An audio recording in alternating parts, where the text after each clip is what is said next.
ఇంట్లో అడుగు పెట్టుకుని స్వర్గంలో అడుగు పెట్టినట్టు సాగించాలి.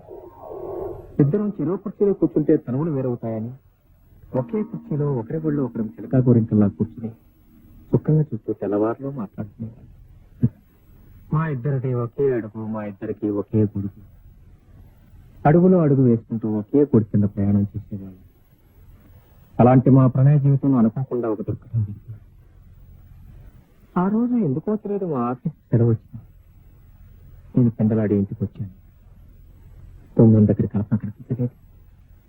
లోపల కనిపిస్తుందేమో ఆశగా లోపలికి వచ్చాను. కానీ నా కళ్ళ నేనే నమ్మలేకపోయాను. నా గుండెలు చల్లమన్నాయి, నా కపాలం బ్రద్దలైంది. నా కల్పన, నా ప్రేమ కల్పన, నా ఊరవసి కల్పన ఎవడో పరాయి మగాడే చాలా మధ్య నా నోటితో నేను చెప్పలేను చెప్పలేను చెప్పలేను. అతను తేలిపాటు చూశాను. నా చూపులు భరించలేక అతను పాడిపోయాను. తన చేతిలో ఉన్న 500 రూపాయలని దాచుకోవడానికి ప్రయత్నించింది కల్పన.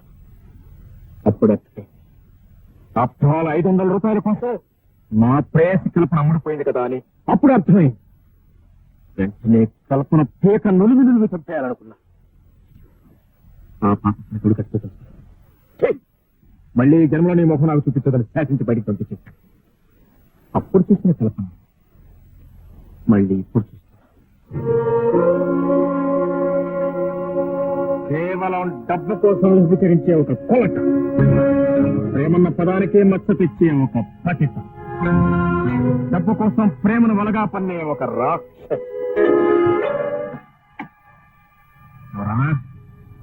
నాలా ఆ రాజేంద్ర బాబులా ఇంకా ఎందరి అమాయకుల జీవితాలను నాశనం చేస్తుందో ఈ రాక్షసని భయపడి ఓపిక లేకపోయినా నేను వచ్చి సాక్ష్యం చెప్పాను.